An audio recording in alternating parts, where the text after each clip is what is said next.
The following video is from an X thread on the difference between Sorel's philosophy of pessimism, fatalism, and historical materialism, and Giovanni Gentile's actual idealism, which is the philosophy of fascism. Because of its importance, I have decided to turn it into a short video essay. The basic problem with fascist actual idealism is that it constructs a false teleological unity, a similar failing of orthodox Marxism. It inherits Marx's dialectical method borrowed from Hegel while rejecting materialism and class struggle. Instead, it asserts that the freedom and self-actualization of the citizen is found in the total state, the state as a corporate whole. The concrete, an absolute or free spirit, is the conscious projection of the collective subjective spirit onto reality. God is a construct of the human mind, and the state is the march of God in history. For Sorel, while we must attribute more importance to the spirit and mythic forces than Marx did, and this is especially true in the age of what Byung-Chul Han calls psychopolitics, ultimately no coherent unity is possible.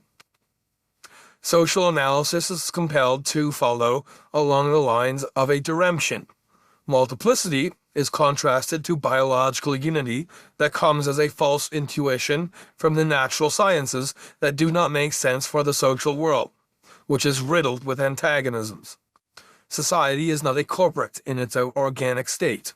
That is a false ideological, dogmatic imposition made upon it. Society, in its organic state, is a social war. This is the basic insight of Pierre-Joseph Proudhon. Rigid totalizing unity is a sign of decadence, and socialism must embrace warlike production. Producers organize into production groups, gradually replacing standing armies for the battlefield over production. Real war becomes purely social war. Biblical prophecy of world peace, swords into plowshares, is realized by the sublation of war into production. That's the conception of federative socialism or syndicalism/mutualism shared by Sorel and Proudhon. While actual idealism may accept mythic forces, it rejects fatalism and pessimism, which are core to the Sorelian myth. So, in the end, Sorel is against fascism on a very fundamental level. When I say that I am for the socialist syndical state, I mean that I am for an agro-industrial federation spanning civilizational space. The civilization as a nation. That is my nationalism. It is a universal patchwork empire. Politics becomes outmoded by agro-industrial federation as syndical legislatures and people's banks replace the political state. Localities should be left to organize their concrete spirit as they wish. Political self-government is the aim, while non-territorial economic administration, through industrial functions and transactions, produces a social order. Because of this notion of universal empire, my politics are fundamentally Bolshevik, though heterodox and full of Proudhonian mischief. I reject the tradition of social democracy entirely, and I give the anarchists their due, despite relegating old anarchy to an extreme of democratic ideology along with political socialism. In the end, fascist actual idealism tries to convince you that it isn't a stale, preconceived dogma like orthodox Marxism, but it is. It falls for the same teleological unity trap.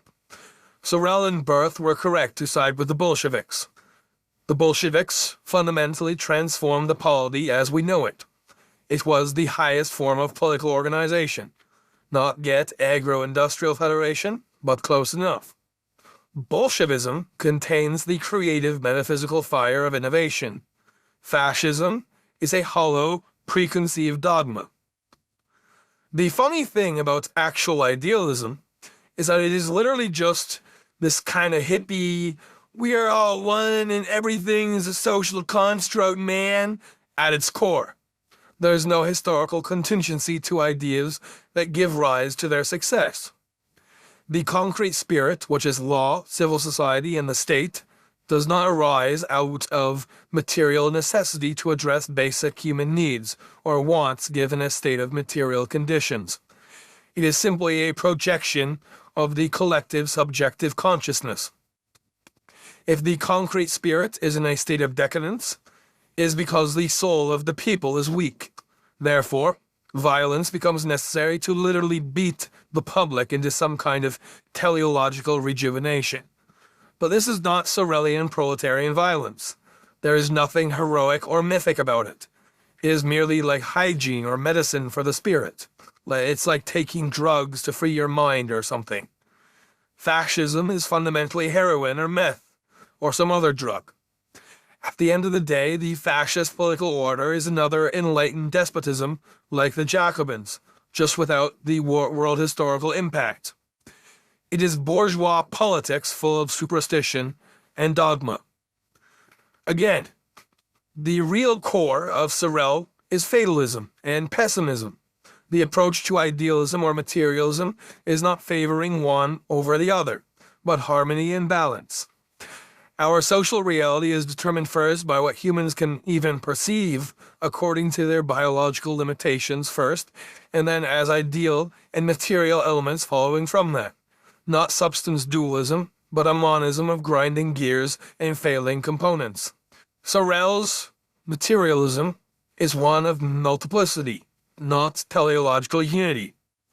Sorel's philosophy is pessimistic and fatalistic until mythic revolt enters the picture.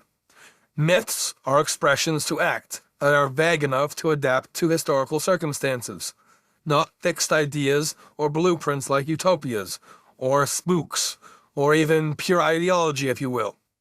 A myth is what happens when you rid yourself of rigid ideology and embrace action.